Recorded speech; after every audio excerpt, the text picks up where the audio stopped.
ஆண்டவராகிய இயேசு கிறிஸ்துவின் நாமத்தினாலே உங்கள் யாவருக்கும் என்னுடைய அன்பின் வாழ்த்துக்கள். பிரியமானவர்களே, இந்த காலை தியானத்திற்காக நாம் எடுத்துக்கொண்ட வேத வசனம் 1 பேதுருவின் புத்தகம் 4ஆம் அதிகாரம் 7வது வசனம்.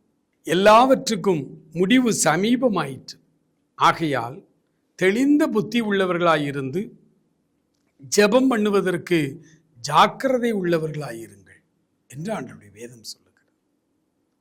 அன்புக்குரியவர்களே, எல் நினோ ஒரு பக்கம் நமக்கு ஒரு பெரிய பயமுறுத்துதல். விஞ்ஞானிகள், அறிவாளிகள் அவர்கள் சொல்லுகிற காரியங்கள். பேதுரு ஆண்டவரால் முன்கூட்டியே எழுதி வச்ச காரியம். இப்பொழுது இருக்கிற இந்த உலகங்கள், வானங்கள் எல்லாமே அக்கினிக்கு இரையாய் வைக்கப்பட்டிருக்கிறது. அதனுடைய ஒரு முன்னோட்டம் தான் இந்த எல் நினோ.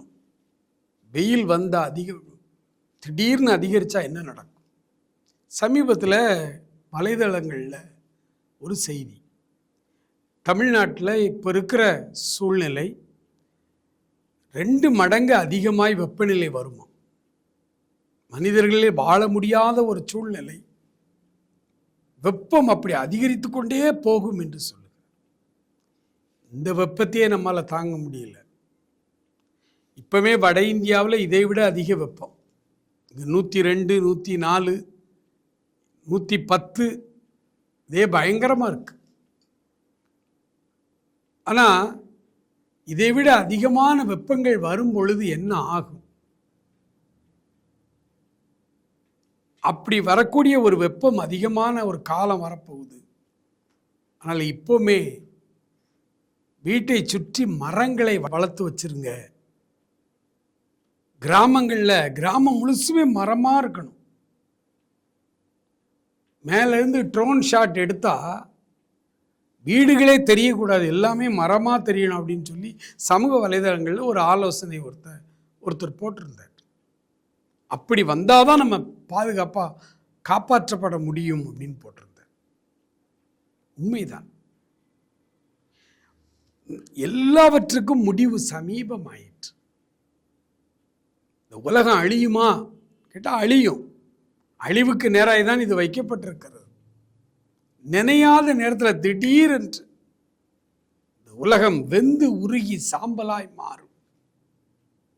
ஆகவேதான் மனம் திரும்புங்கள், ஆண்டவர் வருகிறார், இயேசு வருகிறார், பூமியை நியாயந்தீர்க்க போகிற எல்லாவற்றையும் படைத்த எஜமானவர் நியாயந்தீர்க்க போகிறார். எல்லாவற்றுக்கும் முடிவு சமீபமாயிற்று. அதனால தெளிந்த புத்தி உள்ளவர்களாய் இருந்து ஜெபம் பண்ணுவதற்கு ஜாக்கிரதையாயிருங்கள். நம்மை பாதுகாத்து கொள்ள வேண்டுமானால் உலகத்தில் பல ஆலோசனைகள் நமக்கு சொன்னாலும் நம்முடைய முழங்கால் ஜெபம்தான் நம்மையும் நம்முடைய குடும்பத்தையும் பாதுகாக்கும். வரப்போகிற அழிவிலே நாம் தப்பித்து கொள்ள வேண்டுமானால் தேவ சமூகத்திலே நாம் ஜெபிக்கிறவர்களாய் மாற வேண்டும். பிரியமானவர்களே, எல்லா மட்டத்திலும் ஜெபம் குறைந்து காணப்படுகிற ஒரு மந்த நிலைமையிலே இந்த கிறிஸ்தவம் ஸ்டாக்னேட்டாய் நின்று கொண்டிருக்கிறது. ஒரு வெதுவெதுப்பான சூழ்நிலை, ஆண்டவருக்கு அருவருப்பான ஒரு சூழ்நிலையிலே திருச்சபைகளும் கிறிஸ்தவர்களும் ஊழியர்களும் வாழ்ந்து கொண்டிருக்கிற ஒரு சூழ்நிலை. மனம் திரும்புங்கள், ஜெபிக்க ஆரம்பியுங்கள், தெளிந்த புத்தியோடு ஜெபம் பண்ண ஆரம்பிங்க. ஆண்டவர் ஒரு விசேஷித்த எழுப்புதலை இந்த தேசத்தில் மறுபடியும் தரும்படிக்கு, செகண்ட் ரிவைவல், அதற்காக முழங்கால்களை முடக்குவோமா? ஆண்டவர் நம் ஒவ்வொருவரையும் ஆசீர்வதிப்பாராக. ஆமென்.